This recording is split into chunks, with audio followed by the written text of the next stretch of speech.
Não, ainda nem chegou na parte tensa. Pô. É. Pera aí. Então, esse início é só ele explicando um novo algoritmo para facilitar a implementação dele, do multiplicador, né, aqui nessa aula 14. E o que ele vai fazer é implementar esse algoritmo aqui, né, o subsistema de dados para esse algoritmo. E é claro, para o subsistema de dados funcionar, precisa de um subsistema de controle. Né, que esse subsistema de controle tem esses estados aqui. Um estado de espera, quando eu tenho um start, um pulso de start, ele vai então pegar as entradas x e y e vai inicializar essas duas variáveis aqui, o registrador. Z igual a zero igual a zero. É, ou seja, ele vai começar a iterar aqui até que I seja igual a N. Depois ele volta para o start.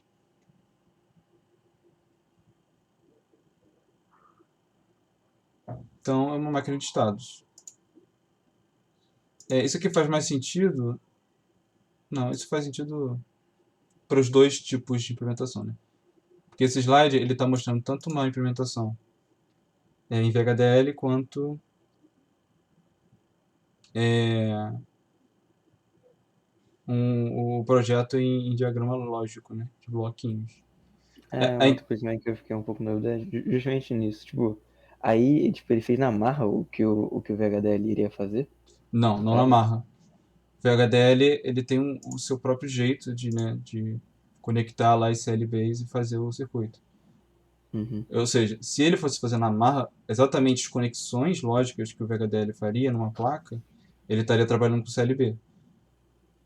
Ah, E entendi. teria também que ver como exatamente se dá a tradução, né, a compilação desse código para a tradução em hardware das CLBs. Aqui não, aqui ele está fazendo um projeto com, digamos, CIs, né? Aqui. Aqui ele está pegando o início aqui do subsistema de controle, ele está colocando como uma caixa preta, com as saídas dele sendo os bits de controle para o subsistema de dados, que está em verde. E aqui perceba, aqui, ó, registradores. Isso está bem abstrato, mas pensa como CIs, né? Um CI de registrador X, um de Y, e esse aqui, Zout, é um registrador 2N. Alô? Alô? Tá me ouvindo? Alô? Eu tô ouvindo tranquilo, os dois. Davi?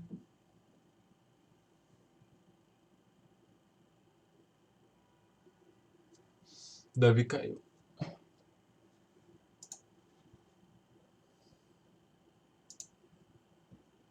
O resto aqui é ele implementando a lógica de fazer o multiplicador dele. E aí, para entender isso, vocês vão ter que ver a ideia por trás do algoritmo, né, para se igualar a uma multiplicação. Isso aqui não é difícil, só tá, né, assusta um pouco.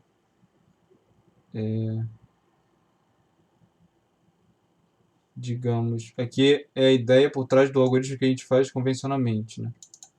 Se a gente for fazer esse desenhozinho, né, da multiplicação em binário, que a gente faz o vetor inteiro, né, do primeiro termo, bit a bit com a primeira aqui, unidade do outro termo, né, que resulta num dado valor e assim por diante. No caso, aqui. Isso aqui tem um, só vai repetir. Aqui tem outro 1, vai repetir, só que a gente vai shiftar, né, para esquerda esse número. Depois shifta e faz o end com o próximo termo. Aqui no caso vai ser tudo zero. Depois shifta faz o end com o próximo. Assim que a gente faz a multiplicação. Agora a gente tem todos esses termos, a gente soma tudo e temos o resultado. É isso que ele está mostrando nessa linha aqui, isso é igual a isso. Aí ele vai fazer um algebrismo aqui para mostrar um outro algoritmo, que é o que ele vai implementar para o circuito dele. Davi tá aí? Ele caiu. Ele caiu mesmo, né? Uhum. Tá, Eu não cheguei no 14, então não tô entendendo nada. tudo bem. Mas você chegou em algum antes dele? Tem alguma dúvida? Eu tava mais pra ouvir e eu também queria te perguntar, é que eu tô fazendo aquele esquemático de blocos pro relatório de SD. Aham. Aí qual era o que você usava? Porque ficava super bonitinho. Esquemático de blocos? Que você montava com as entradas, saídas, as portas, lógico. No caso, o meu simulador? Isso. Ah, tá. Eu uso Logi sim.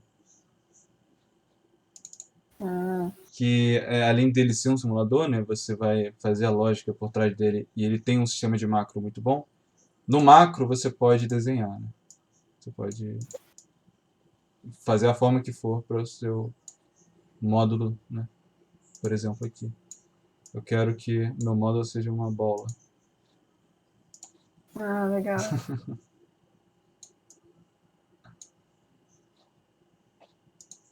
Vamos lá. Vou fazer uma end esquisita.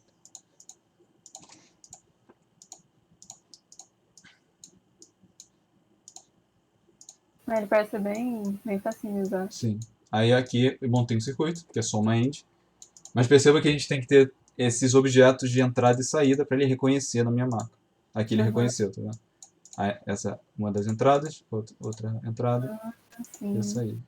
Aí a minha Ai, end esquisita. Nossa, muito bom.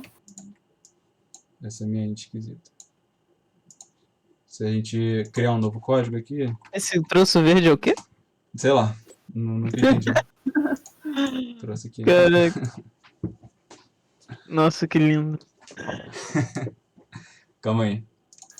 Deixa eu ir Daqui a na pouco minha. ele te expulso da monitoria, não abusa não.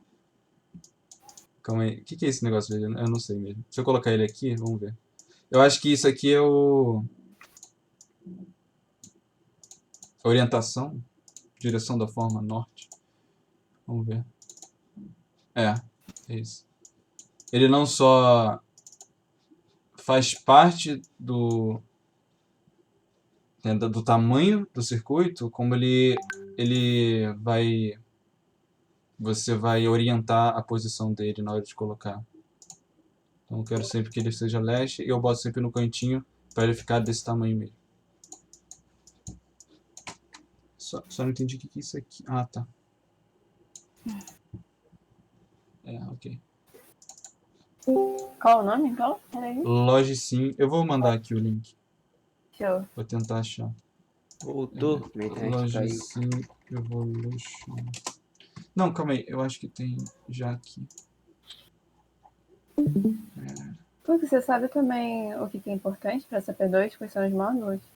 Eu lembro de alguém falar o módulo 13 e 15, eu acho. 13, 15, mais importante?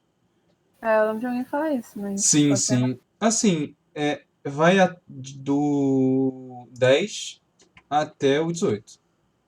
Uhum. Deixa eu ver se o 18 vai mesmo. Controle micro... Sim, o 18 vai. Se eu não me engano. Na verdade, o 18 é bem importante, é muito legal. Esse aqui é o início de tudo.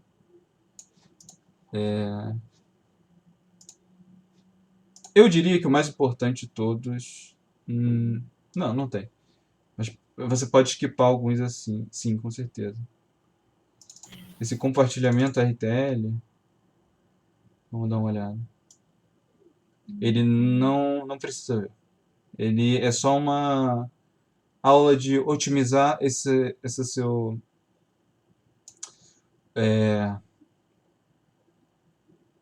A implementação de um circuito RTL. O que é um circuito RTL? Né? É um circuito de Register Transfer Level, que é o que ele está montando aqui no slide 14 por um multiplicador. Né? Mas o que é? Então, o que é o RTL? É essa coisa de você ter um subsistema de controle e um subsistema de dados, em que o subsistema de dados, né, ele é basicamente ele funciona através dessa coisa de transferência de dados entre registradores. Então você sempre vai ter registradores conectados a unidades que fazem, né, certa operação, e essa operação provavelmente vai ser guardada em outro registrador para dar a resposta final. Uhum. Talvez esse novo registrador, na verdade, seja o mesmo que você usou anteriormente, mas como eu faço isso? Eu faço isso através de uma lógica sequencial, né? Então, uma hora aquele registrador vai ser uma entrada, no próximo ciclo ele vai receber um novo valor, né? Um exemplo que eu estou dando. E esse novo valor, dependendo, né, da estrutura do que eu quero fazer, do que eu quero executar, vai ser o meu resultado. Então, eu vou Entendi. até mostrar para vocês logo o slide 13, que é o início disso. Tem até um PDF aqui. Ah, depois a gente vê. Esqueci que isso. Aqui. Então, o sistema RTL, transferências que ocorrem a cada período do clock. Ou seja, a cada pulso de clock, a gente tem a transformação de um dado vindo de um registrador para outro. Ou vindo de um registrador e entrando nele novamente. Uhum. É só uma questão de, a cada pulso de clock, a gente está transformando o dado. E guardando ele, esse dado, em algum lugar. Aí está mostrando aqui, então, dentro do sistema RTL, a gente tem o controle e onde que esse dado vai ser transformado, né? E a partir do que a gente quer executar, a gente vai setar, no caso, vai setar o nosso subsistema de controle para ser como uma máquina de estado. Não como, mas de fato uma máquina de estado. Que a cada estado vai executar alguma coisa dentro do meu sistema de dados, né? Eu vou dar informações para cada estado do meu subsistema de controle para o meu subsistema de dados executar, né, a cada período de clock, certa função. Aí existem várias modalidades de subsistemas de controle, de subsistema de dados, que têm os nomes, e vocês vão ter que guardar. Obviamente, vocês vão entender e guardar esses nomes, e isso cai na prova, né? Aqui, por exemplo, um projeto de RTL deve ser precedido de um levantamento de todas as transferências entre registradores. Então, está mostrando aí, você tem que perceber qual vai ser a necessidade do seu sistema. Dessa forma, perceber se você consegue, por exemplo, implementar o seu sistema apenas com um registrador, olha só.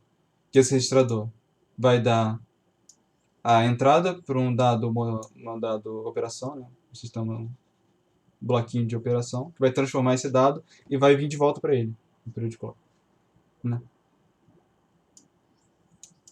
Ou, por exemplo, se vai necessitar de ter um registrador no final aqui do módulo. Ou vários registradores entrando no módulo de uma vez. Isso faz parte do design, né, do seu projeto. Você vai ter que perceber isso. No caso, nesse período a gente vai muito mais analisar do que projetar, né? Aqui, por exemplo, um exemplo de transferência entre registradores. A cada período, isso aqui é um exemplo de uma estrutura bem simplificada da CPU. Qual é essa mesmo? Esqueci. Deveria lembrar. Mas então, é uma CPU bem antiga e a gente tem aqui os registradores dentro dela. Perceba que todos os registradores, quase todos aqui, dentro dessa parte aqui, estão conectados por um barramento só. Então perceba que só vai existir a transferência de um registrador para outro a cada período de clock. Eu não vou conseguir, por exemplo, transmitir o conteúdo de T1 até A e o conteúdo de T2 até B no mesmo período. Por quê? Porque esse barramento aqui, ele só pode aceitar um dado de cada vez, né? Já que todo mundo está compartilhando apenas ele para essa transferência de dados.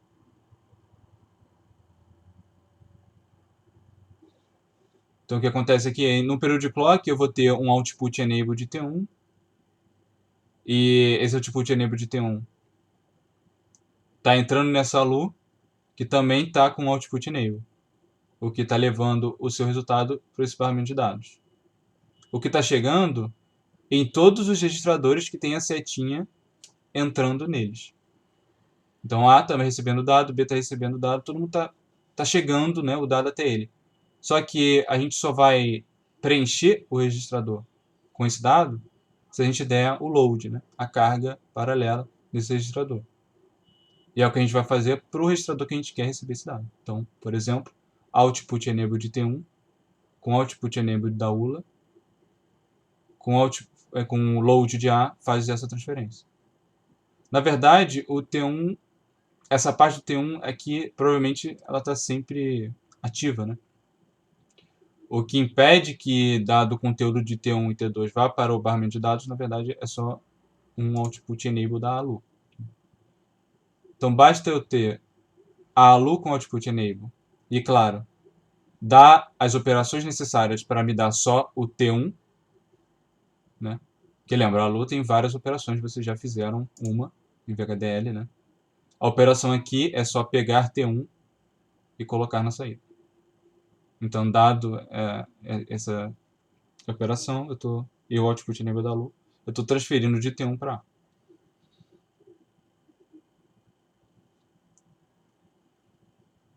Ou, na verdade, eu poderia estar fazendo um T1 mais 1, né? T1 mais alguma coisa, ou complemento de 2 de T1. Qualquer coisa relacionada a essa entrada. Módulos de transformação. Então, o módulo de transformação não necessariamente vai ser sempre algo muito geral, como uma ULA, que possui várias operações. Às vezes a gente quer implementar, né, um circuito que faça dada coisa, e apenas essa coisa. Então, o nosso módulo de transformação pode ser tão simplificado para só realizar o que eu quero. No caso aqui, por exemplo, se montou essa estrutura aqui para fazer essa conta de multiplicar A com X e somar com B. Então, meu resultado aqui no último registrador de saída é essa continha aqui.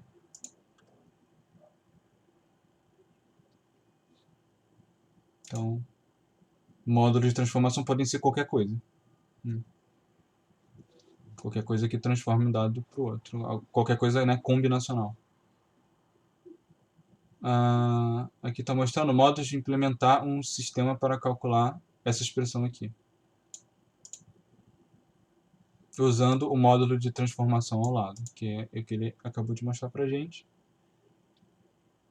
Aí a gente consegue fazer um cálculo sequencial ou um cálculo paralelo. O que ele está mostrando aqui a gente pode primeiro calcular essa parte, depois essa, ou seja, eu vou ter que ter 3 módulos combinacionais, né, dessa de transformação no mesmo período de clock. E depois eu vou precisar usar outro para gerar minha saída. Talvez um novo ou reutilizar um, dependendo do meu sistema. Nesse caso aqui,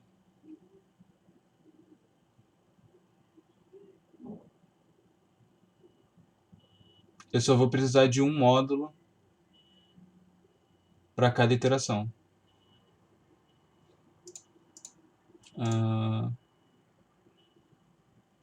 Por exemplo, ele calcula isso aqui de uma vez, que é o P3x P2 mais P2, que virou esse V2. Então agora basta calcular V2x mais P1, virou esse V1. Depois eu calculo V1x mais P0. Perceba que isso aqui gera um output, né? Agora percebam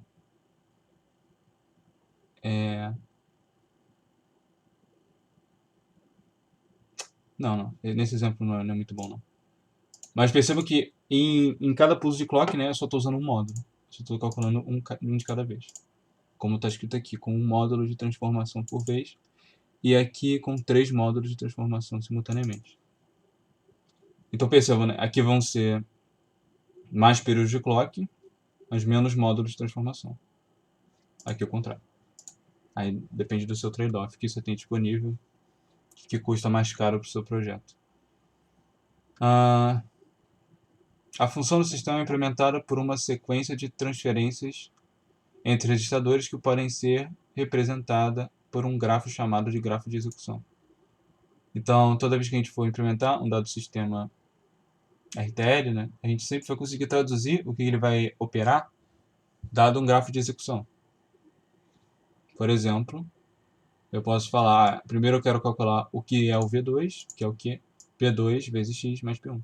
Beleza. Na próxima iteração, esse cara, esse por diante. Então, a ideia aqui é entender que cada nó do grafo de execução é um ciclo diferente de clock. Isso é muito importante. E aqui ele está falando agora sobre a implementação do subsistema de controle. Então, a ideia mainstream, né? a tela grande, é a seguinte: eu vou ter um subsistema de controle que é uma máquina de estados. Então, essa máquina de estados, dada uma entrada que vai vir, várias entradas ou uma, né, do meu subsistema de dados, eu vou condicionar a qual estado ela vai a partir dessas entradas. Então, aqui aconteceu alguma coisa com esse meu resultado. E vai que o meu cout deu maior que 1. Deu 1, né, no caso. Vai que deu overflow. Aí, esse meu subsistema de controle, já que deu overflow, eu vou ter que cuidar desse overflow. Então, ele vai para uma outra sequência diferente da que não tivesse overflow, por exemplo. E com isso, essa nova sequência vai gerar um outro tipo de execução para cada ciclo. Então, o subsistema de controle controla a sequência de transferências entre registradores, podendo ser um controlador convencional ou um controlador microprogramado. A ser visto mais adiante. Isso aqui é muito importante. É melhor não tentar explicar isso agora. Vamos só nos contentar com um controlador convencional, que nada mais é do que uma máquina de estados, que a gente já está cansado de ver, de entender o que é. Aí aqui tem os nomezinhos, que é meio chatinho de decorar, mas sempre cai, né? E é bom saber. Tem os tipos de grafos de execução do seu sistema RTL, do seu subsistema de dados. Ele pode ser ou sequencial ou iterativo. O sequencial são vários módulos com cálculos em sequência. O iterativo, ele vai possuir apenas um módulo e com cálculos em sequência, mas no sentido sempre de reutilizar esse módulo que você tem, né, em mão. Então, por exemplo, dado uma variável i, eu vou decrementando, e enquanto ela é menor ou igual a zero, eu volto a executar o que tiver chegando aqui no meu módulo de transformação. Caso esse i, né, seja menor que zero, acabou o meu negócio, por exemplo. Aqui, nesse gráfico de execução, só imagina um monte de registrador, ou só um registrador entrando no módulo de transformação, e ok. Bateu o clock, esse dado foi transformado e foi guardado em outro registrador. Agora, esse registrador, embaixo dele tem outro módulo de transformação. E assim por diante, né? É bem parecido com o desenho do que é um grafo de execução sequencial, que é a cada pulso de clock, você com um novo módulo vai fazendo outras contas. Aqui a gente tem o que seria um grafo concorrente e um grafo grupo sequencial. Então, por exemplo, ele quer implementar aqui essa funçãozinha, né? Um monte de px, e cada x, perceba, está com um grau diferente. Está elevado a 1 aqui, 2, 3 e assim por diante. Então aqui ele está com vários módulos e com cálculos em paralelo. Grafo concorrente barra grupo sequencial. Eu não entendi muito bem. Aqui, seria estar falando que esse aqui são os dois ao mesmo tempo. Eu não me lembro. Nessa parte tem um áudiozinho que ele explica que vai ser um ou outro dependendo do controle. Do Sistema subsistema de de controle, né? Uhum. Muito bem. E você lembra qual é a diferença? Então, aí ele falou que o sistema. No áudio, ele fala que a diferença é somente alguma coisa a ver com o sistema de controle, não tem nada a ver com Não, eu negócio sei, mas de. qual é essa diferença? Não sei não. Ah, tá. Não, eu acho que ele explica aqui, ó. Agora que ele explica. Você me lembrou. Ah, tá. Sim, sim. É que cada um só liga um, né? E o outro liga Uhum. em grupo. Então, para um grafo de execução sequencial, aqui está um exemplo de implementação.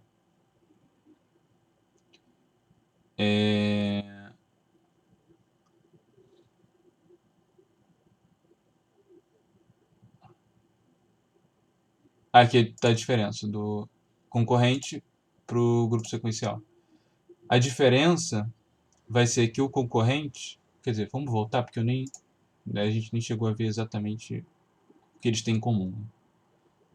É que a gente vai ter vários módulos com cálculo em paralelo. Ou seja, para executar isso aqui, eu primeiro fiz a conta de uma parcela, né, que eu necessito para fazer a conta. Depois, a partir dessa parcela, eu fiz outras contas que no final vai me dar o resultado final. Então aqui, ó, eu quis fazer o V7, o V5, o V3 e o V1, né? São as partes mais internas desse meu sistema. E esse Vx, né, que vai ser reciclado tanto aqui quanto aqui, que é só o x ao quadrado. E depois, a partir desses resultados, eu vou ter inputs para o quê? Para o V8 e o V9. E depois de tudo para o V10. Então ele só rearranjou, né, esse sisteminha para isso aqui, para conseguir implementar com o que ele tinha. Tá, É, isso. Pode falar. desculpa cortar aí, mas tipo, tem alguma chance dele cobrar esses algoritmos de resolução aí, tipo esse super difícil que eu não entendi nada? Ou Como não? assim, algoritmo? Tipo, eu não ia. Eu não entendi como é que ele conseguiu chegar no mesmo resultado. Ah, é só uma Qual é? álgebra, né? Perceba, eu tenho esse pedaço aqui. Esse cara aqui tá elevado a zero, então ele é 1, né? Então é só o P0. Uhum. Aí essa parte aqui é só isso aqui. V1 é só isso, beleza. Agora, esse V3, vamos perceber o que que ele é. A gente sabe que o P2 ele tá com x elevado a 2. E o P3 está com x elevado a 3. Então o que que ele fez? Ele fez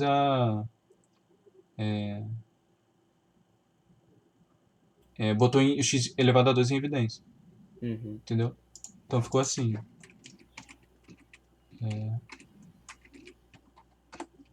Opa, estranho. Não consigo. Acho que. Que merda. Não sei mexer nisso. Bem, fiz que esse cara aqui tá mais pra cima, Beleza. né? E isso aqui virou P3x mais P2 vezes x ao quadrado. Aí já temos essa parte aqui do que ele fez. E agora o resto também. Ele só agora vai botar de novo aqui o x2 em evidência para toda essa galera. E depois x2 em evidência de novo para ter novamente esses átomos, né? Que vão servir para entrar no módulo de transformação. Porque o meu módulo de transformação ele só faz uma multiplicação e uma soma. Então eu dividi o meu sistema nesses átomos, que são só multiplicação e mais soma, multiplicação mais soma. X2 nada mais é do que também multiplicação mais soma. Ele só está pegando o x, a entrada x, colocando tanto em A quanto em B, e colocando zero em C. Então eu tenho só x ao quadrado, x vezes x, né? Que é esse aqui, Vx. E vários outros módulos que estão executando Tanto aqui vai receber o P1, X e o P0, aqui o P3, X, P2, assim por diante. E através disso, eu vou ter entradas para novos módulos, para fazer esses caras grandões, ó. A partir disso aqui, perceba, eu tenho V7, que eu calculei aqui. Vx, calculei aqui. E V5, que eu calculei aqui. Perceba que isso nada mais é do que dado valor, vezes alguma coisa, mais outro valor. Isso virou um átomo do meu módulo de transformação. Eu posso encaixar isso no módulozinho. Entendeu? Vou transformar isso em V8, que é um novo dado. E esse V8 vai estar multiplicando com um novo cara aqui, mais outra coisa, que vai me dar o V10, num novo módulo. Sacou? Entendi. Aqui está um exemplo de implementação sequencial.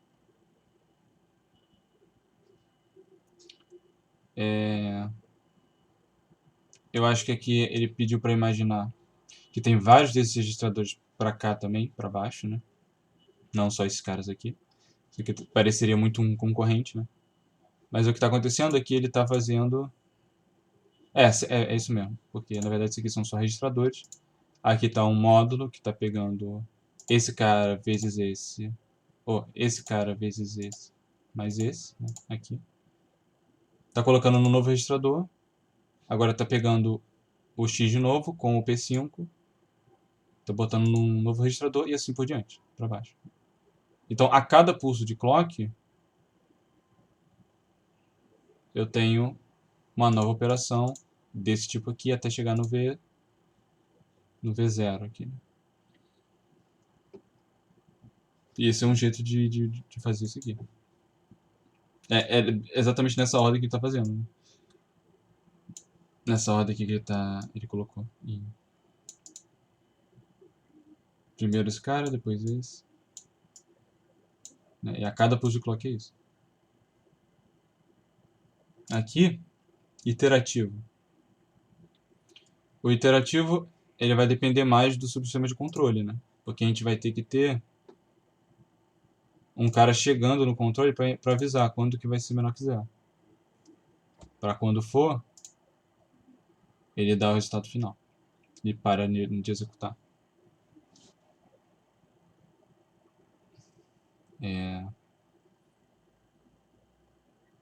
Então percebam, o controle ele está, né, tanto fornecendo controle para cada registrador, quanto para esse MUX aqui. Então, para cada pulso de clock, eu vou escolher qual desses registradores vai entrar nessa posição aqui do MT.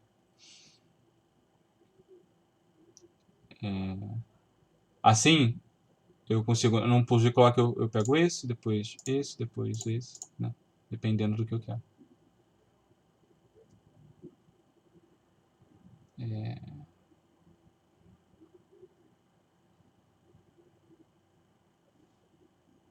Na verdade, nesse exemplo aqui, o que ele está fazendo é que eu tenho essa entrada aí de início. E o meu controle, quando eu inicio, eu estou condicionando esse MUX para inicializar i igual a 6. Beleza. Aí entrou nesse registrador. Aí esse registrador, para cada iteração, vai subtrair esse i e vai entrar de novo nele mesmo. Assim que a gente vai guardar o valor de i. E é ele que está sendo a seleção desse MUX. Ou seja, com i igual a 6, eu vou selecionar o MUX 6. Esse. Com i igual a 5, vai ser esse. 4, 3, 2, 1. Acabou o código. Né? Ficou menos 1, acabou. Vai ser todo mundo multiplicando x. E agora vamos entender esse cara aqui. Sim. Primeiro ele vai receber o P7. Esse registrador vai receber o P7 para fazer essa primeira conta. P7x mais P6. Depois, o subsistema de controle, né? Depois da primeira iteração, vai sempre mandar com que esse MUX aqui selecione essa entrada aqui para ser essa saída. Né? Porque eu vou guardar agora, nesse registrador, esse valor aqui, por exemplo, na primeira iteração. Guardei isso aqui, no registrador. Agora a próxima operação que eu tenho que fazer é isso vezes x mais P5. Então, isso que eu já calculei no anterior está nesse registrador. Agora, o x está vindo logo desse. E esse meu MUX vai, através desse registrador, selecionar o registrador 5, né, de P5. Vocês entenderam isso aqui? Tô entendendo, sim. Eu acho que você já falou sobre isso, mas eu não tinha entendido direito na hora. E aí queria confirmar. A gente vê esses tipos de grafo de execução porque, dependendo de como a gente estrutura o projeto, isso interfere em como a gente escreve isso no PHDL, é isso? Ah, sim. Você falou alguma coisa sobre isso, eu só não lembro o que que era. É porque aqui não é só com relação ao VHDL, mas é com relação a tudo.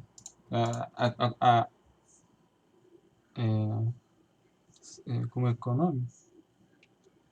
A projeto, né, de circuitos.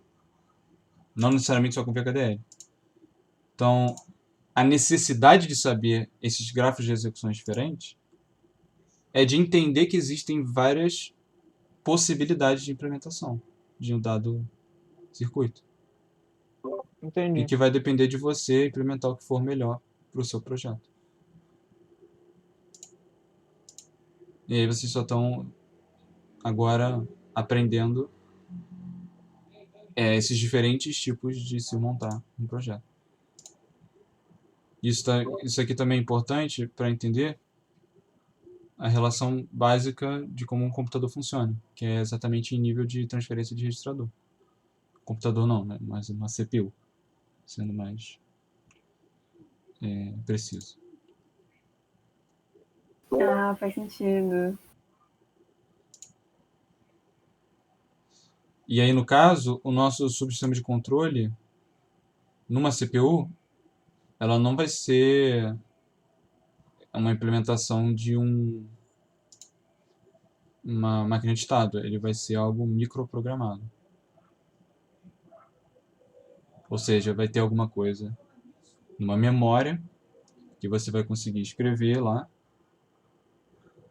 E essa memória, a cada execução, né, a cada pulso de clock, ele dá uma olhada em um elemento de memória. E esse elemento de memória vai me fornecer alguma informação para o meu subsistema de dados. Que, por exemplo, pode se parecer com isso aqui. Que vai fazer alguma coisa com... Vai fornecer, né, dados para o que seria a unidade de controle. Que não é bem...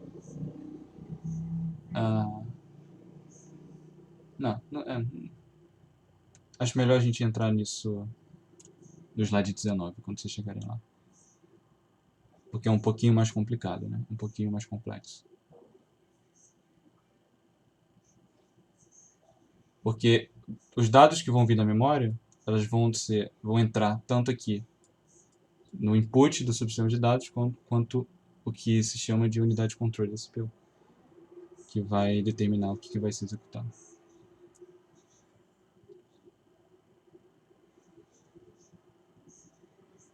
Ok, agora o concorrente, a diferença do concorrente para o grupo sequencial. Está aqui no subsistema de controle. A gente percebe que no concorrente a gente tem uma linha de controle para cada registrador. Para cada módulozinho desse. Enquanto no subsistema de controle a gente tem linhas compartilhadas para cada grupos, né, em que cada grupo seria executado em um pulso de clock por vez. Então, esse aqui é um grupo, por quê? Porque todo mundo aqui ele é controlado no mesmo período de clock. Aqui é a mesma coisa e assim por diante. Então, o grupo sequencial tem uma linha de controle para um mesmo grupo. Certo? Aqui todo mundo recebe uma linha própria. Então esse é o concorrente. O outro, em que todo mundo tem a linha compartilhada, é o grupo sequencial. Onde que tá essa linha compartilhada? Aqui, ó. Subsistema de controle tem uma linha pontilhada indo aqui no registrador. Todo mundo tá pontilhado, tá vendo? Entendi. Aqui é a mesma coisa, tem uma linha saindo do subsistema de controle para um mesmo grupo. Então todos esses registradores estão recebendo esse mesmo sinal compartilhado. Então, esse daí é o grupo sequencial por causa disso. Isso, por causa disso. Só por causa da diferença Tá. do como o subsistema de controle influencia no de dados. Então perceba, eles são o mesmo subsistema de dados. Eles se diferenciam no controle.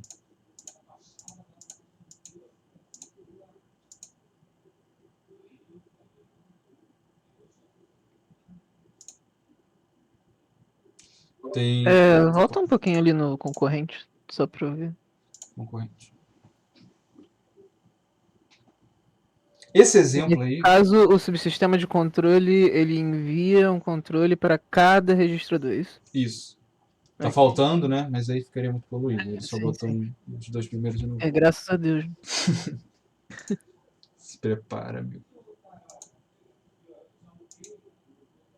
Os slides de arquitetura são muito piores. Não tem mais chance de tu convencer o Brafman a mudar o peso das provas, não? Não.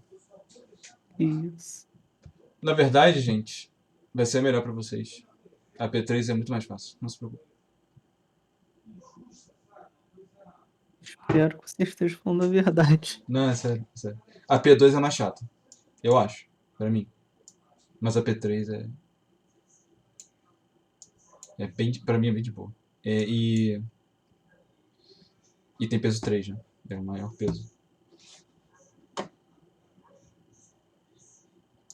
Ok, organização do subsistema de dados. Sem compartilhamento, com compartilhamento, unimódulo. Vamos ver o que é isso. Sem compartilhamento.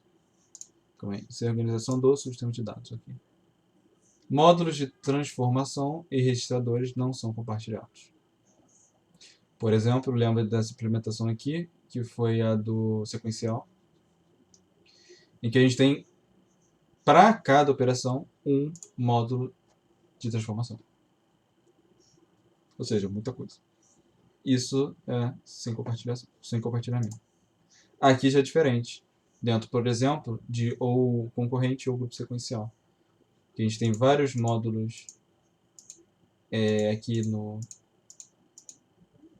Por exemplo, num dado grupo. E percebam, ele pintou aqui da mesma cor, que esse amarelo, na vez que fosse implementar esses registradores aqui, essa conta desses registradores com essa novo X aqui, eu poderia ter reutilizado esse MT.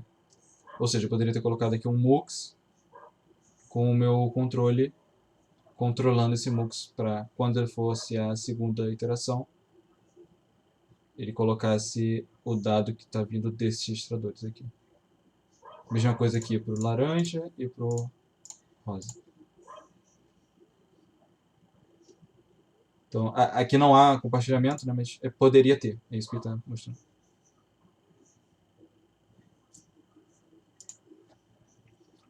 Aqui é unimódulo, é quando só tem um único módulo para execução inteira. Por exemplo, aqui no iterativo. Certo? E aqui, claro, vai ter um MUX gigante, que alguma estrutura, né, que dependa do subsistema de controle, vai controlar para cada iteração. Agora, a organização do subsistema de controle. Alguma pergunta?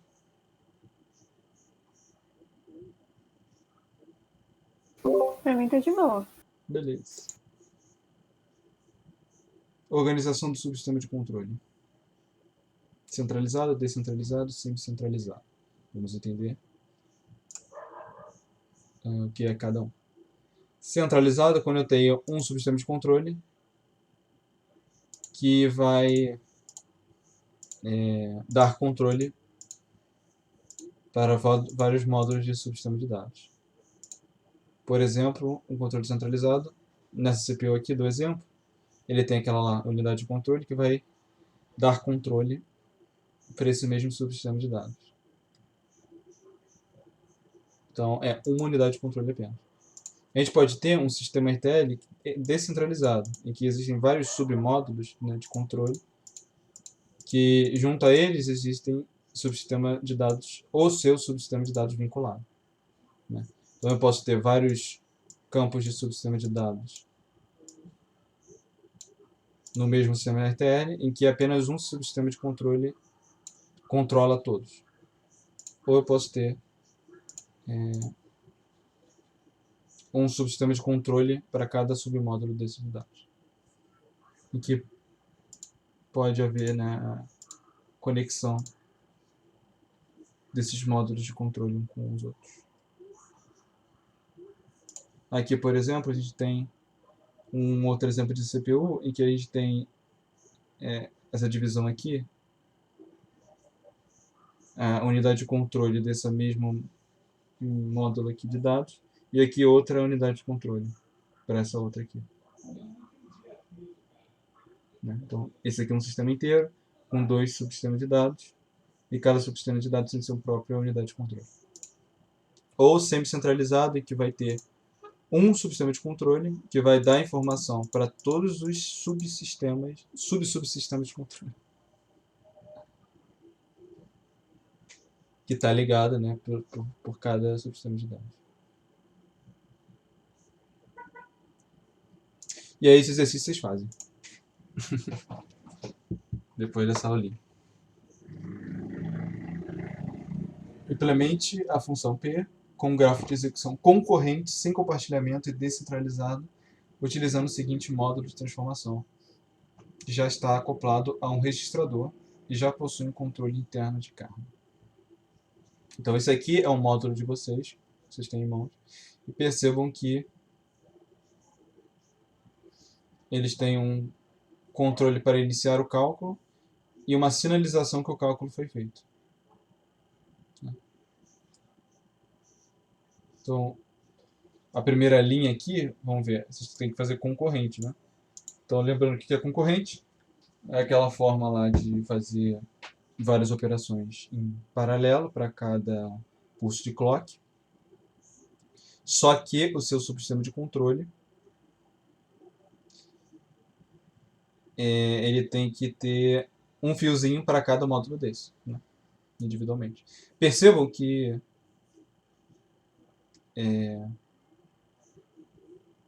bastante não otimizado, né, fazer isso, mas é só um exemplo para vocês entenderem, né, a diferença de cada tipo de grafo de execução. É lógico, né? Percebam. Esses caras aqui vão fazer a mesma coisa, só que esse aqui está gastando muito menos fio do que esse, né? Muito menos sinal, e vai dar no mesmo. Esse aqui é só um exemplo para perceber qual é a diferença. No caso desse tipo aqui, dessa implementação, essa aqui seria, né, talvez a mais proveitosa, porque só tem um fiozinho saindo para cada grupo. Então é lógico que aqui vai dar no mesmo, vai ser um negócio bem, talvez desnecessariamente grande, né, para colocar cada fiozinho em um dado módulo quando só precisaria ser um, mas é só para entender a diferença.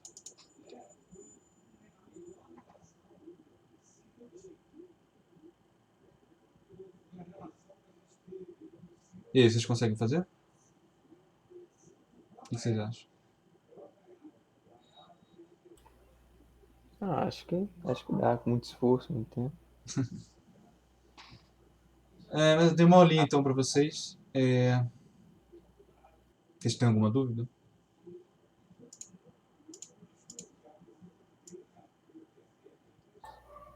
Eu não tenho muita dúvida não. Assim, tem esses exemplos assim que ele colocou, né, para poder mostrar quando tem um sistema de controle centralizado e quando não tem, mas eu não consegui, tipo assim, não foi Não, a muito intenção interativo pra mim, né? realmente é ter ele em aula para explicar, né? Mas é realmente não entender o que está acontecendo aqui, é só entender que existe e é o seguinte, é a mesma coisa que está acontecendo aqui. É só um subsistema de dados, Uhum. né, que vai vários, né, módulos de subsistema de dados dentro de um só sistema, vai ter sempre só um subsistema de controle ligando todos. Isso é centralizado, é o que acontece, por exemplo, nessa CPU. Mas que se dane o que está acontecendo aqui.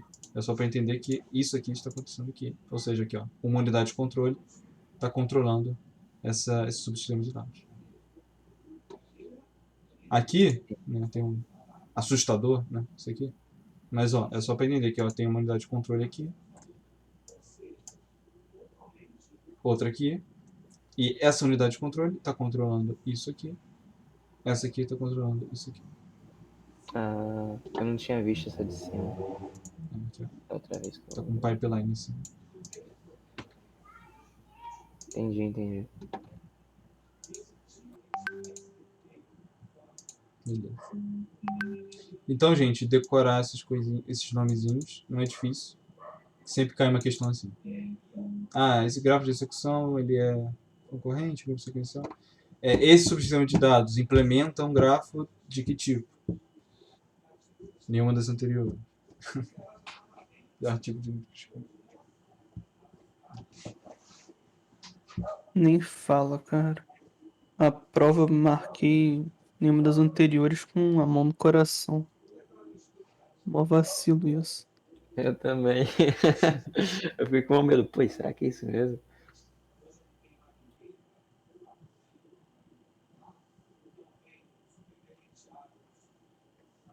É isso, gente. Você tem alguma dúvida, Davi? Tenho não. Beleza. Esse módulo foi, achei também mais tranquilinho. Eu acho que é muito bom. Caso você já tenham entendido mesmo esse slide 3, esse pontapé inicial para vocês começarem logo o módulo 2. Porque, na minha opinião... o módulo 12, gente, pelo amor de Deus, não vai cair, podem pular. Eu tenho, na verdade, recomendo muito vocês pularem. Isso aqui, na verdade, é um projeto que ele dá em aula, que vale ponto. Mas ele não vai... Obviamente não está cobrando esses períodos aí remotos. Então a 12 e a 14 pode pular? Então, a 14 dá uma olhada sim, mas não precisa ver tudo. Deixa eu ver o que é mais. 12 pula com certeza, 14 dá uma olhada. E 16 pula. 16 pode pular. E estuda até a 18, pulando essas. Né? 12 e 16 não vê e 14 por alto. O resto tudo bem. Beleza. Fora que eu não passei, né? Não falei com vocês aqui do início da matéria. Mas eu acho isso aqui bem mais tranquilo do que o que eu apresentei para vocês hoje. São só módulos programáveis, é só tipo uma grid aqui de ends com O e você vai marcar x aqui para simbolizar que tem uma conexão. E aí vai se gerar então Uhum. um circuito, nesse caso aqui sequencial, já que a gente está falando de PSA. Então é só entender o que é cada módulo programável, né? A gente tem vários módulos programáveis, né? Decorar o nomezinho deles, entender o que cada um tem de componente, entender como que a implementação, né? A conexão funciona para se implementar uma função. O que não é difícil, né? São só vários grids em que eu conecto ou não conecto dado o fio numa lógica, né, de end, que depois vira uma OR, ou seja, estou implementando aqui só min termos. Sim, Bem tranquilo. fácil. Uhum. Em termo e max termo é o que mesmo? Min termos são as somas de multiplicação. Quando você tem uma tabela verdade, vamos pegar, ver se tem aqui alguma tabela verdade. Aqui. É uma célula de uma tabela verdade, né? Então, quando a saída é 1, né? Aqui, por exemplo, Ah. eu tenho... Quando é que esse meu y5 vai ser igual a 1? Vai ser aqui, aqui e aqui. Então, isso aqui... Quando é que eu gero uma expressão que só tenha ends com as minhas variáveis para que eu garanta que y5 seja 1 com essa configuração aqui de entrada? Foi uma pergunta. Oi, repete, por favor. Tá bom. Como que eu estruturo uma expressão que só use ends e nor e not, perdão, para que, dada essa configuração de entrada, dê 1? Fazer x2, x1, x2, né? x2, x1, x0 e x3 barra, né? Exatamente. Aqui, isso aqui. Isso aqui é Mas um... a gente vai- Oi, perdão. Foi mal, desculpa. Não, Não, pode pode falar. falar. Não, a gente tem que construir uma tabela dessas na prova ou lidar? Porque é gigante isso aí. 4 variáveis. Pô, 4 variáveis é que a gente faz em série. É verdade, não tá não. Mas, não, vocês não vão fazer porque o professor não existe nenhuma resolução, é só uma escolha. Uhum. Eu diria que muito provavelmente vocês não vão ter que fazer tabela verdade, não. Só talvez interpretar expressões booleanas. Tem um Certo. exercício que o Thiago me mandou. Thiago não, foi outro. Que é legal que vocês tentarem fazer. Só não lembro se está aqui.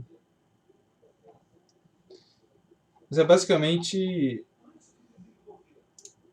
isso aqui. Aqui ele está pedindo para você projetar com uma PSA. No exercício é uma análise de PSA.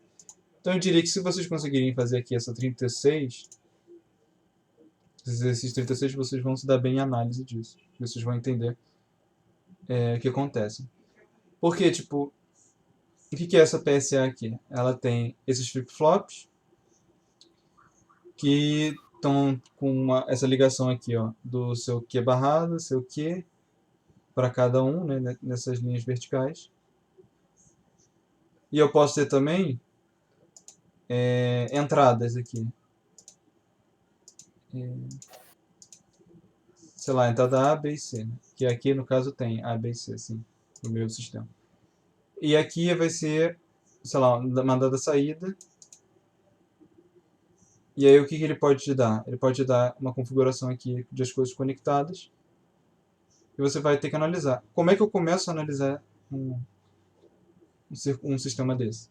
Eu vou primeiro dar uma olhada nas expressões booleanas de cada flip-flop aqui, de cada D. Para entender, com relação ao estado inicial e à entrada que eu estou dando, qual é o próximo estado. Assim como qual vai ser a saída. Então, percebam aqui, eu tenho 3 entradas e 3 estados. Se eu fosse fazer uma tabela verdade disso, aí sim seria grande, bem grande. Então, o melhor a se fazer é mais interpretar. Se ele te pedir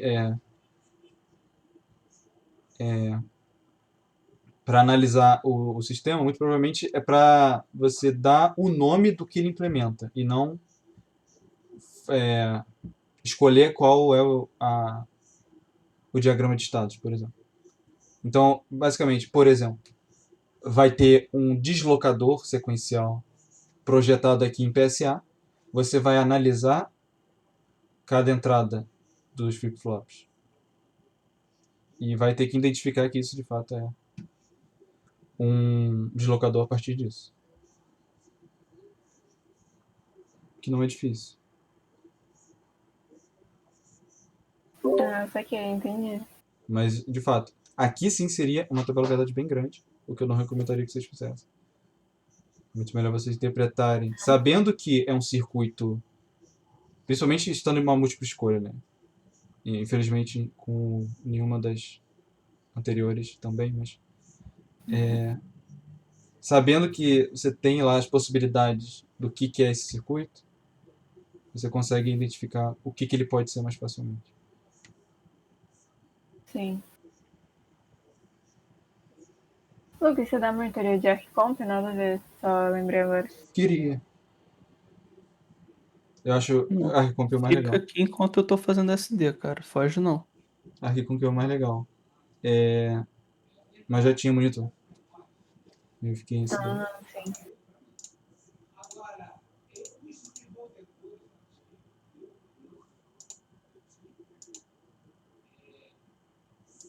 Então, o mais importante é 13, 18 e qual mais? 15, você falou? Não, olha só. Acabou a P1 no 9. Uhum. Vai cair do 10 até o 18. Mas não precisa ver o transmissor. Não precisa ver o 16. E o 14, se ficar muito confuso, olha rápido e pula. É só um exemplo de um grande sistema RTL. Uma implementação de um sistema bem parrudo. E o resto é importante, O resto então. é importante. O resto é bem importante.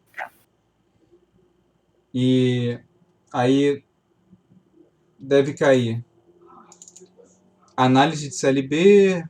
CLB são essas coisinhas aqui da FPGA. Aqui, isso aqui é uma FPGA. Aí cada FPGA tem esses CLBs. Um CLB é isso aqui. Que é muito simples.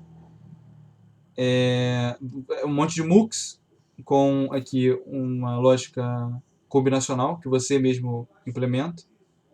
É tipo uma tabela verdade, olha só. Aqui você tem algumas entradas e você fala, quando isso aqui for 0000, eu ponho 0. Né? Então você que vai implementar isso. Quando você, né, escreve o VHDL, essa parte aqui que a gente chama de lookup table vai ser preenchida com a lógica combinacional que vai, através da conexão de outros CLBs, né, fazer o que você descreveu. Aí, a partir dessa lógica combinacional, vai ou não vai entrar num flip-flop, vai ou não vai ser a saída. Isso tudo dependendo também de outra coisa que vai ser preenchida através lá do compilador, que são os controles dos muxes. Né? Aqui, ó, mux 8 é 0 ou é 1? Mux 7, 0, 1. Mux com entrada 6 e 5, 0, 1, 0, 0, 1, 1. Assim por diante. Então, por exemplo, um tipo de questão. O que essa série B implementa? Então vai estar um monte de 1, 0, 0, 0, 1 aqui preenchido, aqui na lookup table também. E você vai analisar o que, de certa forma, tudo isso aqui a gente já conhece. É um flip-flop, é uma caixinha preta aqui, de lógica combinacional, mas que a gente sabe o que vai sair. É um monte de MUX, então é só uma análise normal de circuito. São quantas questões a P2? Acho que é o mesmo número da P1. Beleza. Esse é qual módulo? Esse é o módulo 11. Ah, sim. Aula 11.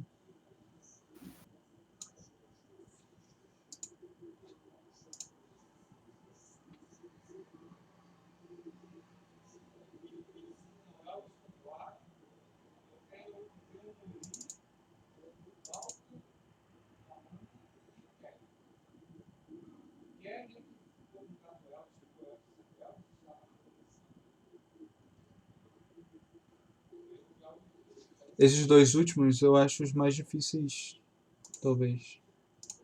17 e 18. Eles são mais densos. Mas que eu acho que a matéria é bem mais intuitiva. Mas isso é mais coisa. Então eu acho que vocês... eu diria para focar nesses aqui. 17 e 18. São os dois últimos. Beleza. Beleza. Mas falta um pouquinho, acho que a gente tá no 15, né? Sim, sim. Subsistemas. Foi o que a gente viu, né? Não. Não, ainda não. Tá tudo. Esses subsistemas é só um slide de implementando um grafo de execução. Então, com o que a gente viu aqui de RTL, do slide 13, vocês vão entender isso aqui de boa. É só, dado um grafo aqui de execução, eu vou agora implementar um subsistema de dados e um subsistema de controle relacionado. É a mesma coisa do slide 14, só que o slide 14 é uma coisa imensa. Aqui é mais simples, é como se fosse um slide 14 melhor, mais compacto, não assustador.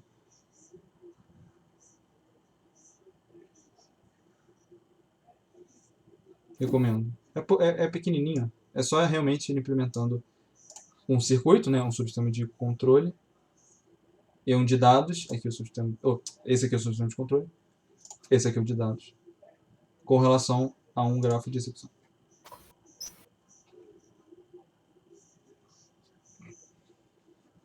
Certo, gente? Eu ainda não cheguei aí, não. Beleza. Acabei de ver ele agora. Tô nem no 10, cara. Calma aí.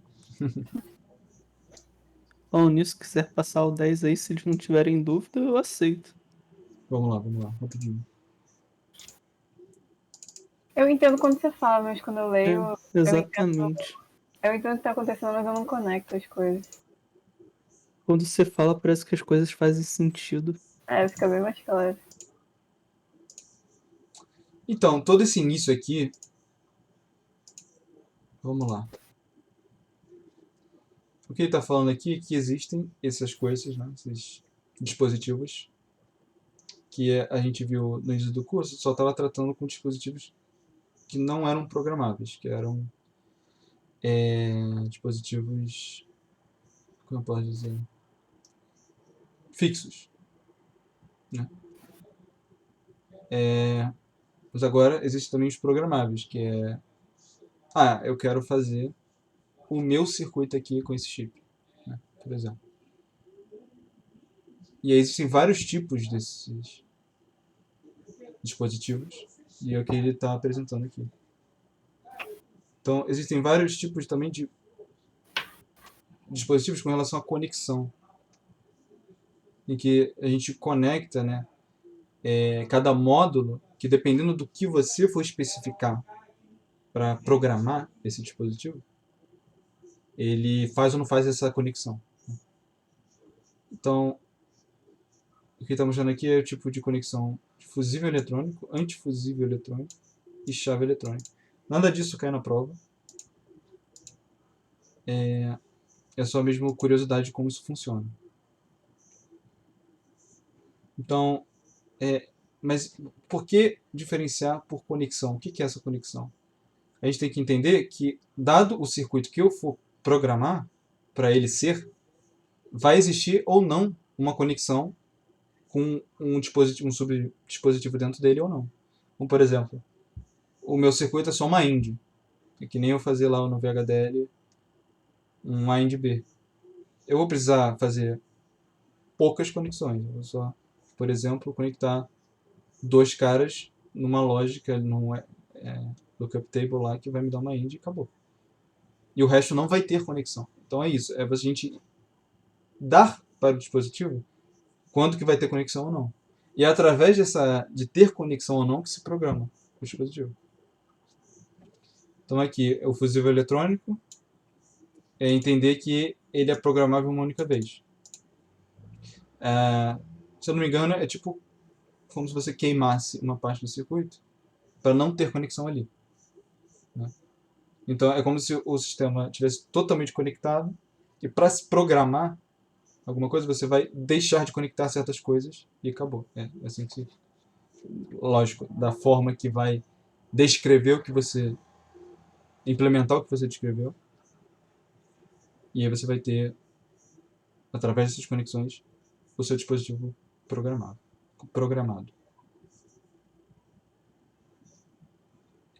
Aqui, eu acho que é só mostrando a corrente, né? Se eu tenho conexão, vai passar corrente. Se eu não tenho conexão, não vai passar corrente. Essa é a ideia.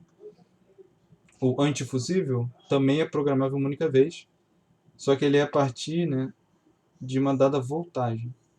Durante a programação do PLD, a conexão tracejada é submetida a uma tensão, permitindo que uma corrente usual de trabalho flua pela conexão. Então aqui a diferença está a gente vai meio que dar uma voltagem, uma parte do circuito, essa voltagem que vai nos permitir a conexão entre dois pontos e assim a passagem de corrente. A outra é a chave eletrônica, né? Algo mais intuitivo para a gente. A gente vai ter uma memória que vai dizer se há ou não há conexão nesse ponto. Aqui, a programação pode ser feita diversas vezes. Então, aqui há né, a gente programa uma vez e acabou. Esse nosso dispositivo faz o que a gente escreveu nessa primeira vez. Aqui não. Existe o componente de memória aqui digital, que vai fazer com que eu consiga modificar esse estado de ter ou não ter conexão nesses pontos de conexão. Ai. Usuário pelo fabricante. Como é que é? Programação do PLD. O usuário projetista fornece para o fabricante o mapa das conexões. O usuário projetista faz uso de um gravador de PLDs. Ah, sim.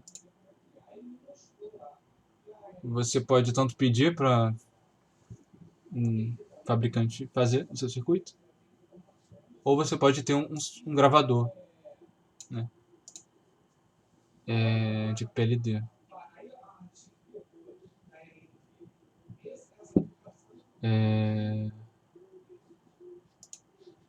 Vamos dar uma olhada.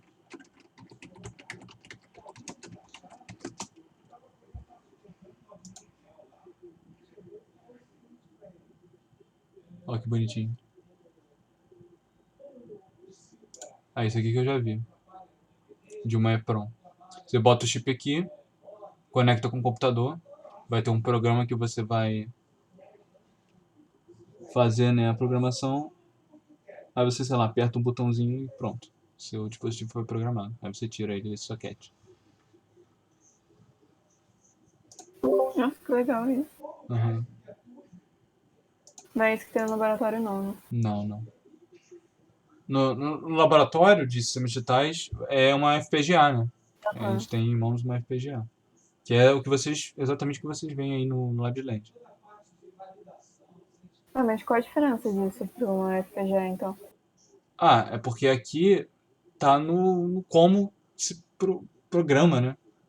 A FPGA tem suporte para as linguagens de descrição de hardware. Esse cara aqui não. Ah, sim. Né? Uhum.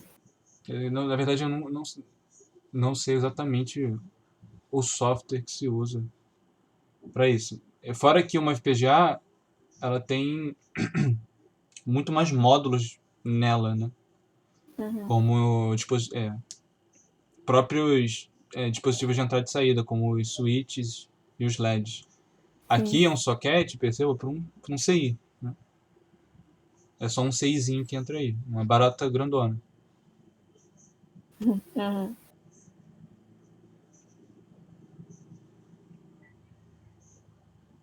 É isso.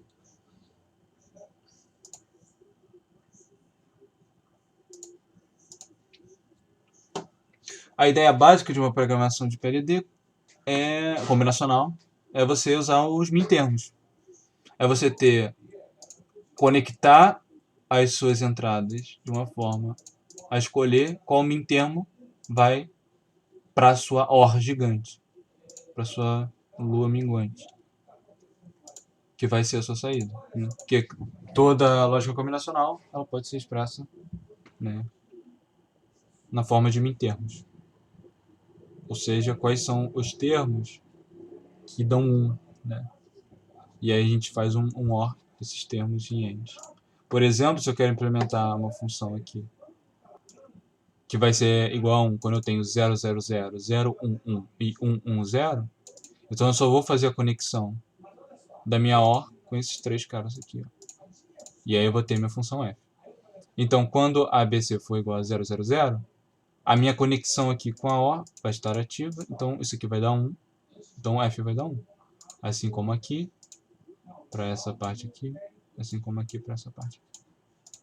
E assim, né, através da não conexão dos outros entes, eu consegui programar essa função. Perceba que ele diz que as outras conexões não foram desfeitas. Né? Lembrando que, por exemplo, num fusível eletrônico, se eu não me engano, o que a gente faz é desconectar.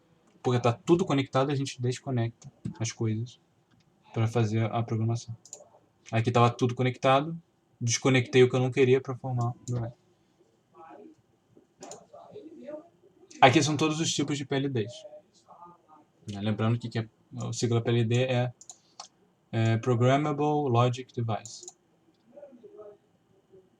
Essas são as simples. A gente tem uma PLA, a PAL, a GAL, a ROM e a PSA. A gente chama isso aqui mais de ROM, né? Mais famosa, que é Read Only Memory. Claro, tem também as complexas, SPLDs, e as FPGAs, que são os Field Programmable Gate Array, que vocês estão trabalhando no laboratório.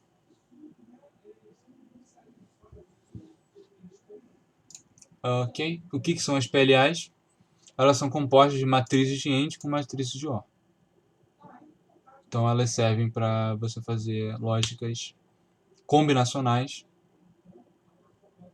E é muito simples. Você vai conectar os mintermos, assim como a gente fez ali em cima. Então se eu quero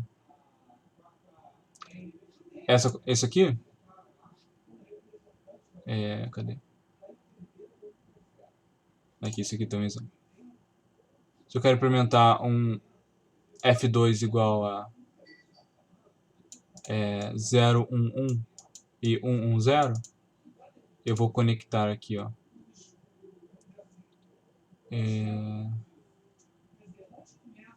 Isso aqui é igual a 011, né? 0, 1. Ué.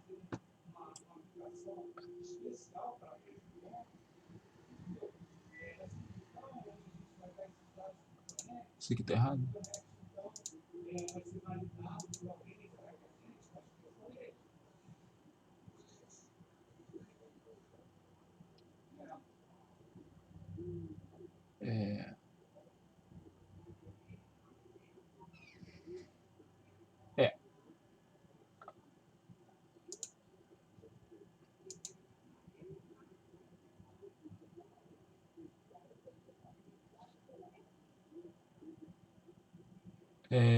Não entendi aqui. Vamos voltar, fazer a nossa própria implementação.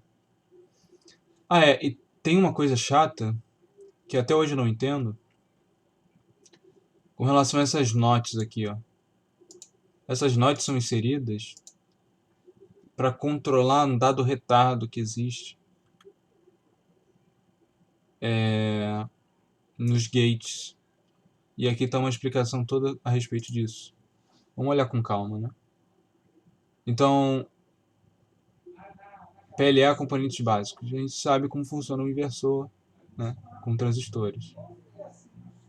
E é interessante a gente sempre entender, toda vez que a gente passa, né, nosso sinal passa por um gate, a gente está sempre renovando a corrente dele. Por quê? Porque aqui ele vai estar pegando, né, ele sempre vai estar conectado por um VCC ou ground. Então aqui ele só está mostrando implementações em nível de transistores das portas que a gente conhece.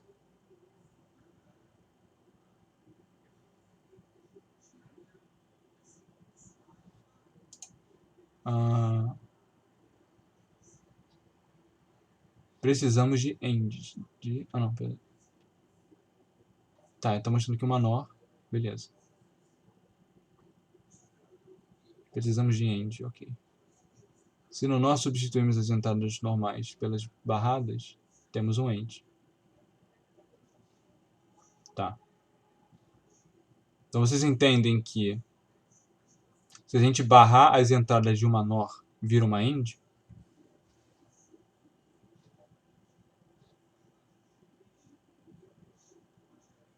Acho que sim, dá pra ver isso pela tabela verdade, né?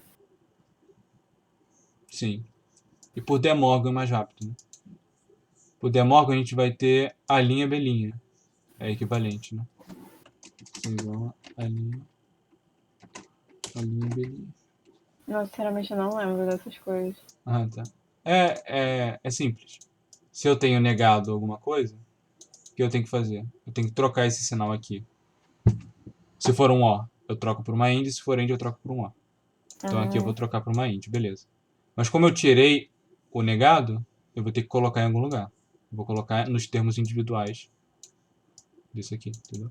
Então se era tudo negado, assim, a regra de De Morgan fala que isso aqui é equivalente a isso aqui.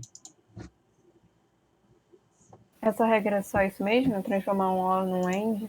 Então, tem um passo inverso também. Se eu tenho Uhum. AB linha, isso é igual a linha ou B linha. Entendeu? Sim.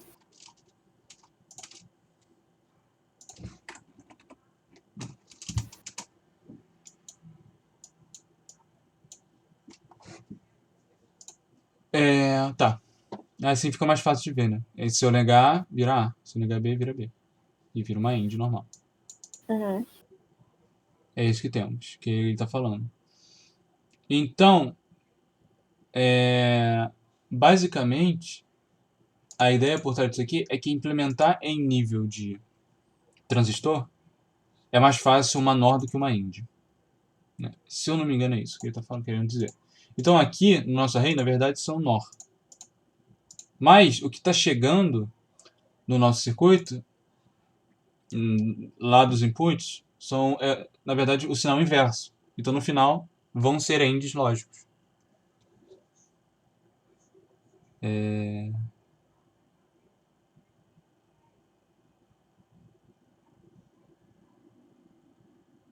Tem como repetir isso que você falou? É que, na verdade, a implementação de uma NOR é menos custoso do que uma AND. Se eu não me engano, é isso. E o que ele está querendo dizer aqui é o que a gente vai ter aqui, né, nesse pedaço do nosso array, na verdade, são NOR. Só que o que está chegando de input é o input negado. Então, o Sim. input negado chegando numa NOR vira uma AND. Sim. Então, logicamente, aqui nós estamos AND. É isso que ele está Entendi. querendo dizer aqui.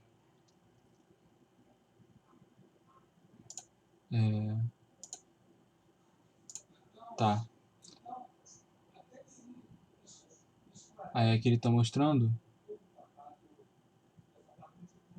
o que está acontecendo, o que significa, né, o desenho que ele nos mostrou aqui em cima, em nível aqui de transistor. Então, na verdade, B é negado aqui e é negado aqui. E aí a gente vai fazer a conexão ou não, né? Aqui, 1, 2, 3 e 4. Para se ter a lógica de uma AND.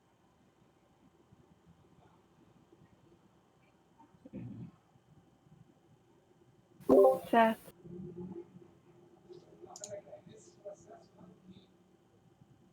Tá. Mas isso... aqui. Então, essa linhazinha é isso, né? Isso aqui é isso. E cada bolinha dessa que está numerada é uma conexão que a gente vai ou não vai fazer a conexão, no caso. Né? Então, aqui ele está mostrando exemplos de implementações de certas tabelas verdade com relação a esse diagrama aqui em transistor. Então, por exemplo, se a gente não faz a conexão da bolinha 4 e da 2, o que a gente tem?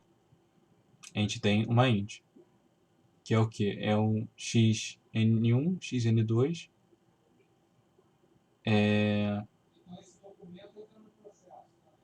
os dois entrando aqui negados.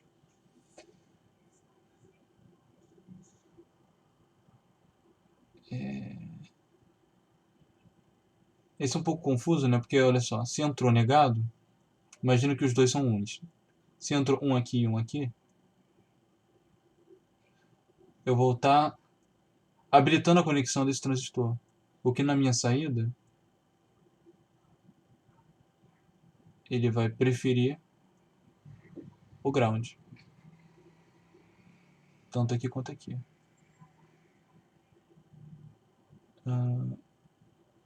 Então, vamos pensar nesses inversores aqui como não sendo inversores, não existindo.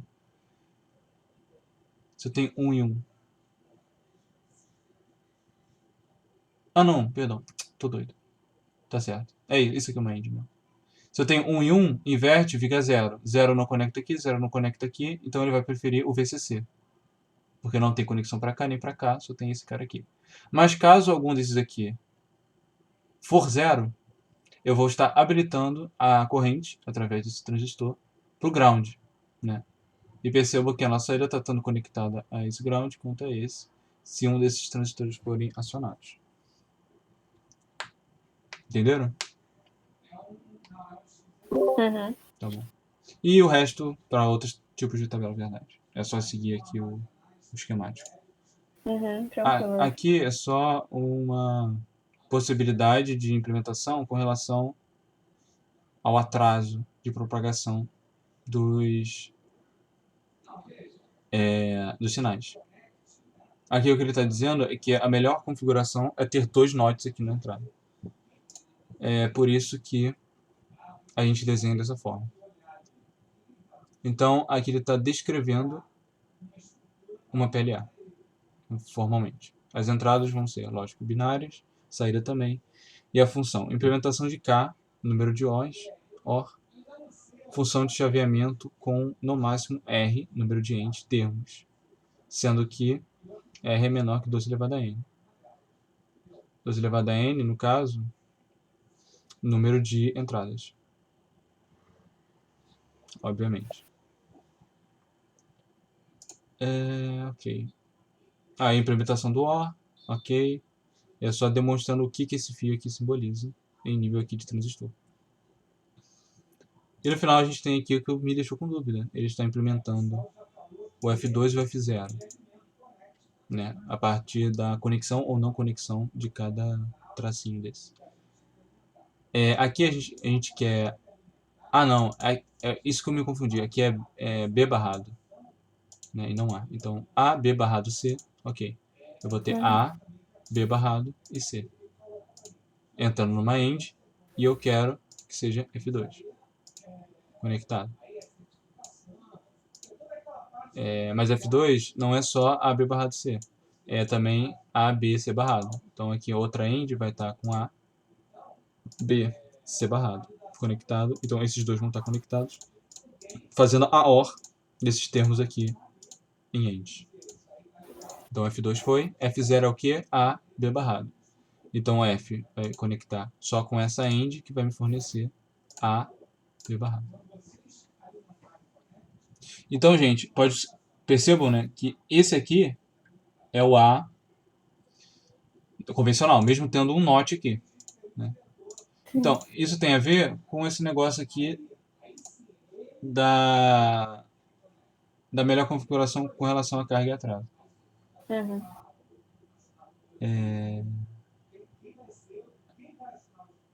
Ah, não, perdão. Ou com isso aqui, né? Se é exatamente isso aqui que está entrando na end. Ter um NOT aqui. Aí faria sentido, né? Porque... Não faria, não. Deixa pra lá. Eu não sei porquê, eu não me lembro desse NOT, da necessidade. Não me lembro. Mas percebam que a gente está ignorando ele, né? Sim. O que simbolizar... Oi? Eu achava que era por aquilo que você tinha falado antes, na primeira vez. Sim, sim. Esse Mas eu acho que o certo mesmo seria considerar, mas o Braffman, ele acaba só falando, essa linha aqui é o do positivo, essa aqui é do negativo, e só ignora. Mas isso existe, essa necessidade. Mas vocês entenderam aqui como se implementa? Uhum. Beleza. Acho que sim. Como acho? Não existe acho Acho. aqui. Porque acho. Não, Vou não. descobrir se eu pegar um exercício pra fazer. Entendi. Me fala aí, como é que eu faria um... Ih, rapaz. Meu F3 é A barrado, B barrado e C barrado. Um F3 aqui, imagina um F3 aqui. A barrado, B barrado, E C C barrado. barrado, sim. Eu ia botar uma bolinha vermelha em cada um que tem um note mais embaixo, né? Passar por um end. Aí no negócio da direita você colocaria uma bolinha verde nesse end. Sim. Na verdade, no end mais embaixo, não, né? Ah, não, perdão. Bolinha verde no end mais embaixo. Isso. Isso. Isso, acabou. Aqui, por exemplo, tem um exercício, na verdade. E aí? Vamos implementar Puta, não um nem que eu tinha código isso. BCD Gray. Então, dado uma entrada em BCD, quero que você gere uma entrada em Gray. Aqui está o que seria o Gray, né? Aqui está em BCD, aqui está em Gray. No caso, 9 é igual ao D em hexadecimal. Assim como 8 é igual a C. 0 e 1 é igual. 2 é igual a 3, 3 é igual a 2. 4 é o 6, 5 é o 7, 6 é o 5, 7 é o 4. Tá, é fácil, né? É só eu, dado um... Na verdade, eu tenho que fazer a tabela verdade daqui, né? Eu ia perguntar isso, tá uma verdade, né? Sim, tem que fazer a tabela verdade, para visualizar melhor. O que ele fez. E depois ainda fiz o Carnot para pegar as expressões reduzidas, para gastar menos conexões. E como você lembrar o Carnot? Eu tava toda confusa outro dia, tentando lembrar isso aí. Então, Eu não lembro como faz essas coisas, não. a gente agrupa uns para formar min termos ou agrupa zeros para formar max termos. Aqui, por exemplo, o que a gente faz é fazer uma tabela verdade, só que numa grid, né? Então, perceba que eu tenho as entradas D1, D0, D3, D2. Aqui, D3, D2, 0, 0. Ou seja, quando D3 é 0, quando D2 é 0. E aqui D1, D0, quando D1 é 0, quando D0 é 0. Ou seja, 0, 0, 0, 0, eu tenho saída igual a 0. Tá vendo? É a mesma coisa que isso aqui. Esse aqui é o G1, então eu estou olhando para esse cara, né? Aí, quando é que isso, qual é a posição ali do mapa de Carnot que é igual a essa linha aqui da tabela verdade? Você consegue me dizer?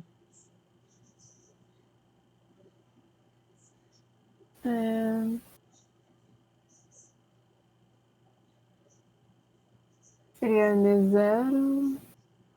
Não. Linha 1, coluna 2? Isso. Não, é o contrário. Não, pera, ao contrário. Linha 2, coluna 1. É logo abaixo aqui.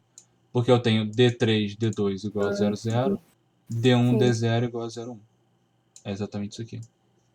É verdade. Então aqui eu tenho 0 também. E assim você vai preenchendo o seu mapa. Entendeu? Aí quando você termina de preencher com relação à sua tabela verdade, ou se você quiser, faz direto, vê o circuito e preenche já o mapa de Carnot.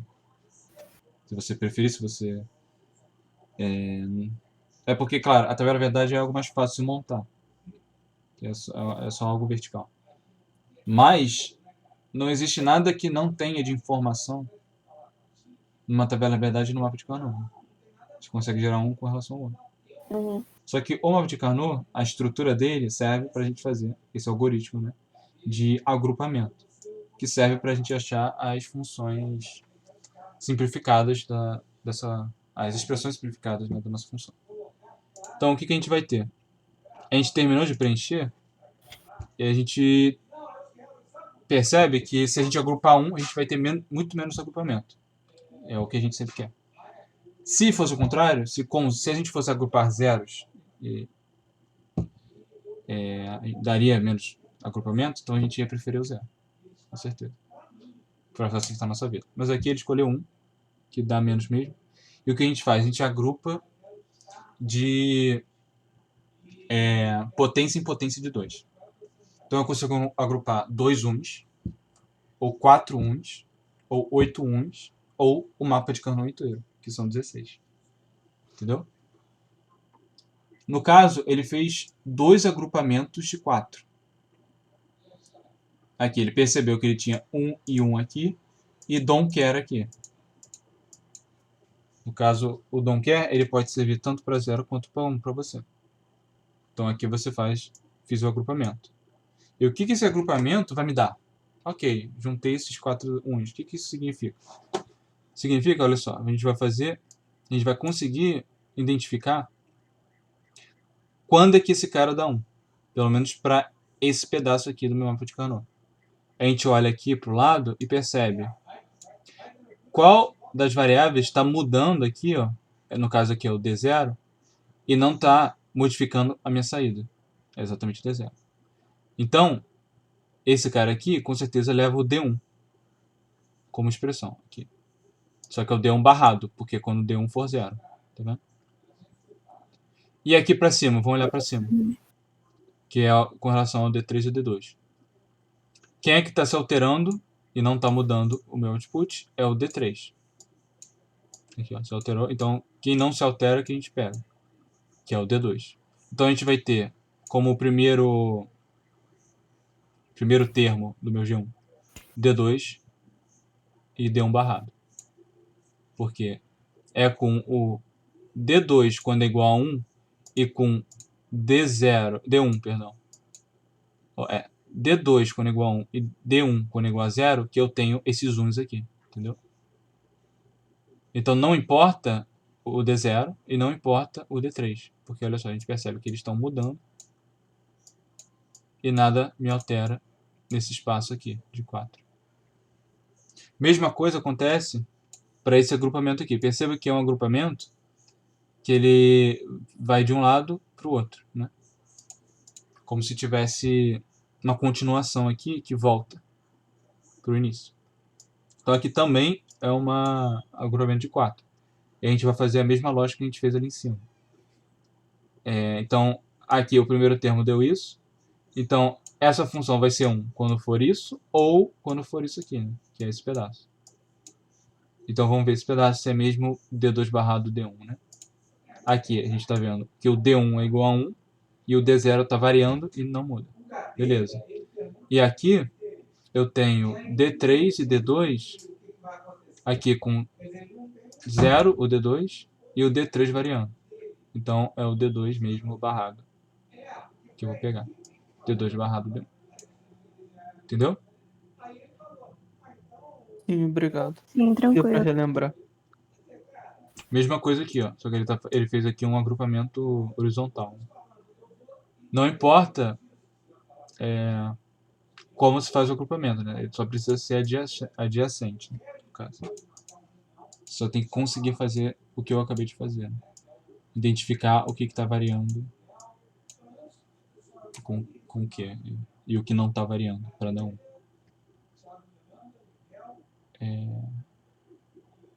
É isso, né? Muito provavelmente vocês não vão usar Carnot, eu acho, na prova.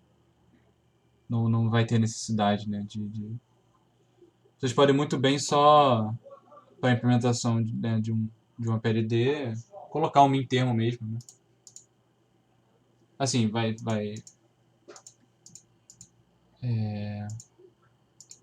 ser menos otimizado, né? Vocês vão usar mais OR. Mas às vezes acho que nem o Braffman não se importa com esses detalhes. Aí a PAL, matriz lógica programável, ela tem circuito adicional que pode estar presente dependendo da PAL nas saídas para revertê-las ou não. Então a PAL nada mais é do que uma matriz de ANDs com saídas OR fixas, né? Então você tem uma dada quantidade aqui de ANDs que vão estar vinculadas a uma OR. E você faz a conexão dessas ANDs de forma programável. E também tem, né, esse a mais aqui, que você pode querer negar suas saídas, se quiser. É isso. Observação. Uma PAL, uma AND, não está disponível para todas as funções. Exatamente. Perceba, né, que você tem essa limitação. Você tem de 1 até I, você tem a IND 1 ligado. De I mais 1 até não sei o que, você tem outra OR. Assim por diante. Tem agora as Gauss,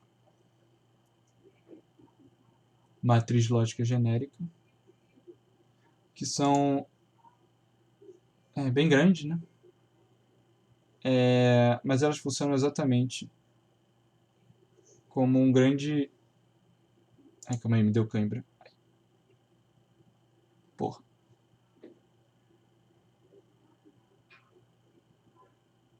Foi mal, gente. Voltei. Tô bem. Percebam aqui as entradas do circuito, I1 até I9.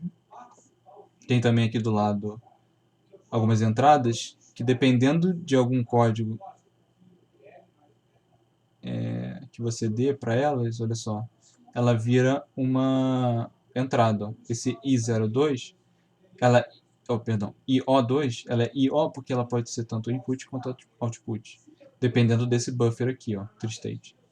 Esse buffer TreeState, eu não sei se vocês estão conseguindo ver direito, mas ele está conectado nessa end, que é essa porta 8 aqui, ó. Então, se eu der um sinal negado para esse buffer, significa que eu vou estar usando esse sinal aqui como entrada. Se eu der sinal 1, é porque é uma saída. Então, esse é o grande diferencial. É que você tem essas saídas que podem ser tanto entrada quanto saída a partir desses buffers aqui. Então, se faz essas conexões, dadas essas entradas aqui, perceba, né? Essa entrada I2, ela está dando sinal para essa linha vertical 0 e o sinal negado dela para a linha vertical 1. Assim como a linha 2, a coluna 2, linha vertical é foda, quando você tem uma palavra para isso. Esse output, que na verdade é esse I aqui, I1, ele está dando sinal aqui para 2 e para 3. Aí aqui para 4 é o I3, e o I3 barrado. E aqui é esse IO, né? Que pode ser tanto input quanto output, dependendo do que você der para esse state.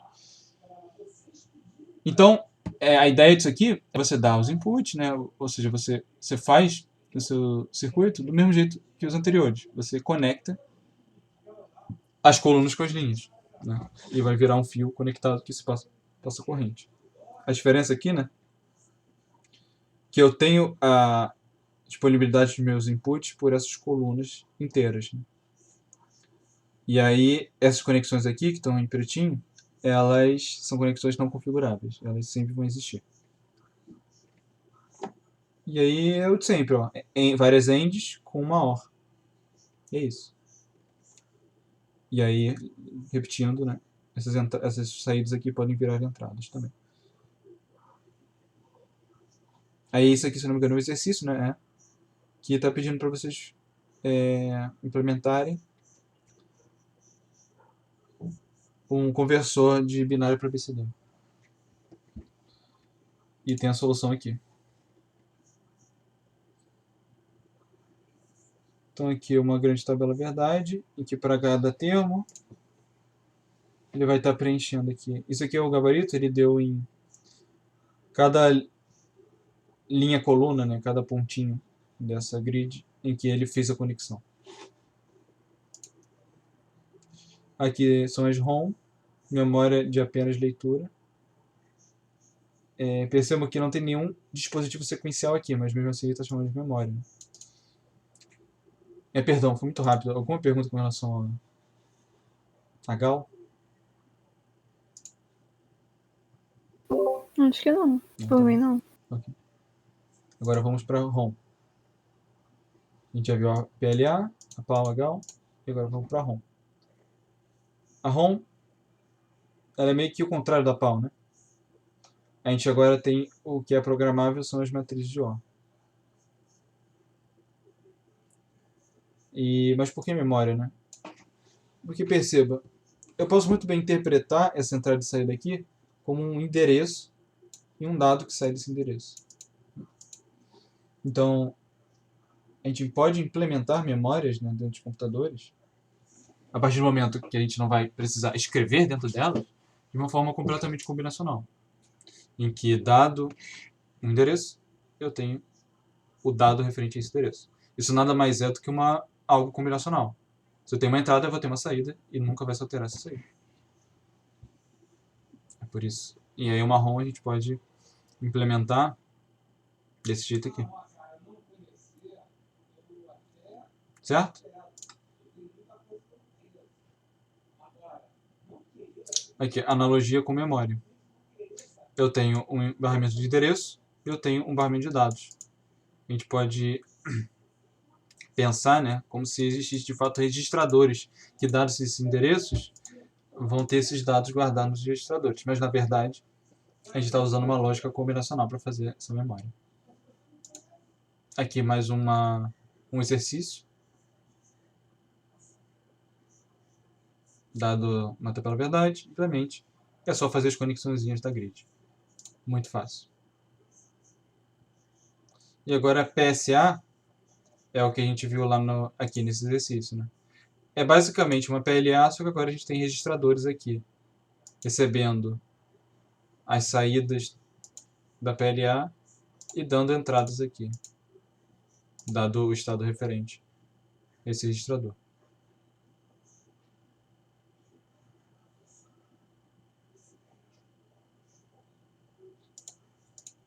É isso, gente. Aí, um exercício bem legal é tentar implementar isso aqui. E, se eu não me engano, o gabarito aqui não está completo. Aí, se vocês quiserem tentar fazer e me mandarem a resolução de vocês, eu dou uma olhada. Mas, assim, essa parte da matéria é bem tranquila. Alguém ia falar alguma coisa? Não, só ia concordar. Aqui.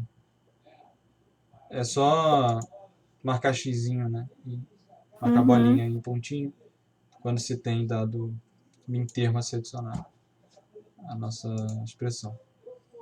Aqui não tem diferença, né? A gente só vai estar lidando com circuito com flip-flops. Isso a gente também sabe lidar. Mas se a gente consegue fazer um circuito como a gente faz em série, que era interpretar um problema e fazer ele com portas lógicas e tal, a gente consegue fazer isso aqui, que na verdade é mais fácil ainda, né? Que a gente não está nem se preocupando com qual componente usar.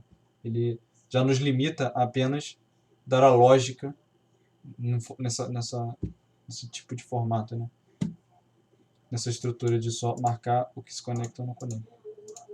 Então eu diria realmente que é um CL simplificado, essa parte da matéria.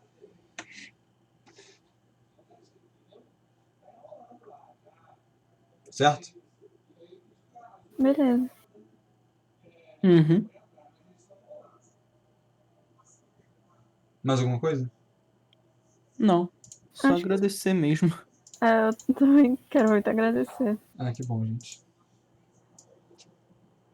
Na moral, cara. Salva muito naquela P1. Pô, Nossa, aquela monitoria de terça foi presente de Deus. Que bom, que bom. Fico feliz. Você foi bem na P1? Eu? Uhum. Uhum. Imagino. Show, então. Então a gente fica por aqui. Se não tem mais nada, termina aqui. Se sobraram vocês dois, nem viu o Davi e o Felipe indo embora. Felipe tem aquela aula agora. Ah, é o Zesp, né? Nem Beleza. sei. Ele me falou, só que eu já até esqueci. É isso então, valeu, gente. Valeu. Muito obrigada.